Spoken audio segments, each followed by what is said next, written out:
go? I thought it was pretty tight, but you know, it's hard to know the line. It's a real tightrope between feeling like an asshole for holding a choke too long and then not being able to punch in the next round and getting a sick first round choke. So it was right on the line, but he's a really good fighter, and I gave him credit in getting out of it. It wasn't like I messed up. He did everything he needed to do to get out of it. It was nice and tight. How happy were you in that first round where you're improving? You're no longer a striker, you're a complete mixed martial artist. And we saw you, stuff a lot of takedowns against a guy who has legitimate wrestling chops. Yeah, I think that I'm happy enough. Obviously, a ton more work to do. And I kind of like being a guy that everybody is like, oh, no, just a striker. Or, my first 3 fights or whatever, I had a lot of subs, and they're like, just a sub guy. So it's kind of nice being a mystery. But it's a nice win over a very, very good guy. So as far as just a notch on my belt, it's very, very good. Shout out to Robert Stein, the funding behind TriStar Gym, and the brains. He says he doesn't know who you are. Everybody loves you, Robbie. Mandel, once again, Chris Connor here with the Fight City. Everybody I've talked to, from Manny Montreal, Ayman Zahabi, even former teammates of yours, have said, can't miss kid, future star.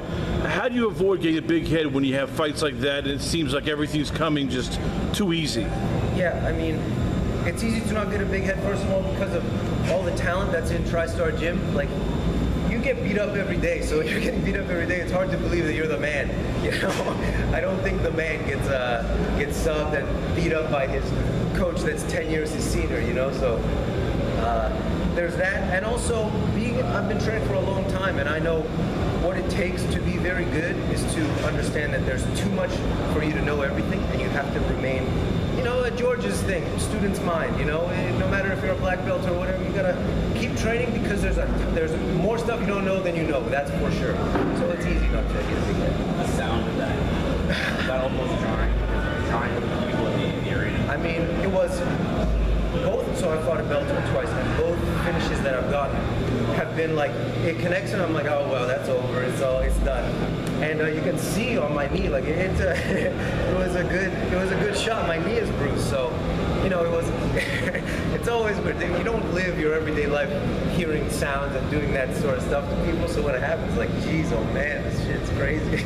Is it like a positive, like, all right, I know this happened, or is it like, oh, I hope he's okay? And that was something like that's where it comes after. But the initial impact, you're like, hell yeah, I hope he's down, because if he survives that, then I'm in trouble, because that was hard at me. Can you walk us through that? Actually, the finish, the knee, was it something you set up? Was it something that just showed up? Or so I credit my coach Conrad Plug, he's right over there. Between rounds 1 and round 2, we realized that he was very low, and all of my straight shots were just over his right shoulder because he was rolling out to that side. And even if I had thrown a kick, it probably would have swung over his head. So he's told me center more stuff around his chest level. And I'm a kind of tall guy, and when I lift my knee up, it's right about chest level. And it works, so credit Conrad Plug. He's amazing. Your Instagram is @Bratnor. That's right. And there's almost no fighting on your Instagram at all. It's all work. Something like that. Well, it's something. What is it exactly? I like to leave it up to everybody's interpretation. I got a little Ragnar post on the back of my TriStar shirt. It's just a fun project for me. Fighting takes up a lot of my time, and you can become kind of a one-dimensional doofus if all you do is sit there and watch dudes punch each other all day. So I feel like it's just something that takes me out of training all the time and thinking about fighting. Is just making these whatever they are. So you make them? I make them. Yeah. Just a little like Photoshop app that I got on my browser. On your laptop? Yeah, on my laptop. Okay. Yeah. And is art? Is it kind of your art? I mean, you could call it that. I mean, it's just kind of yeah, sure, it's art. Whatever you want to call it. I take pictures of dead stuff that I find on the city streets, and I pay homage to them and give them a nice little send off. What inspired you? Just generally kind of being a weird guy, I guess. no full inspiration there where I was like, oh wow, I gotta start taking pictures of dead rats and making them pretty or something. It's not all dead rats though. There's some snakes, there's some dead birds, there's anything that's kind of down there. maybe it started in Japan. I went to Tokyo for a friend's fight, and everybody talks about how clean Tokyo streets are, and they are very clean. But I found a dead rat on the road in like Shibuya, and I was like, perfect. I'm gonna prove to everybody that I found a dead rat. And then I took a picture lying next to it, which you can see way back, and then it kind of moved from there. So you're kind of an artistic guy. I want your opinion on this photo that our photographer Lane took of the knockout. Oh, jeez. I mean, I look very ripped, so that's kind of cool. Yeah. Would this Mac make the hat rat garbage Instagram? No, not really. And that's more of a fight stuff. That's just boring. Going off of what somebody said earlier about you being a weapon for TriStar, all your teammates talk about how good you are. One of the things that they always say too is that you're kind of a secret weapon. That you don't necessarily get as many fights as you want. You think with that knee, that's going to change going forward? You're going to try to stay more active and get into the market? Yeah, you just. I think with a career in MMA, you just need to be intelligent and we were talking about it earlier. You take the fights that make sense, and when you feel like fighting, because I'm a guy, I don't always like. You ask me next week, I'm not going to be mentally prepared to just fight a guy. But I would like to fight more frequently. It's just got to be right. You just got to feel right. The money's got to be right. Skill in fighting and fighting, they do like go hand in hand. But I think you can be a very good fighter and fight once a year, just like all the champions do, or most of them. So what do you want to improve on? Because we know you can strike. You've shown you can now defend takedowns. What do you feel is the next part you want to start working to, let's say, perfect? Yeah, I think just poise.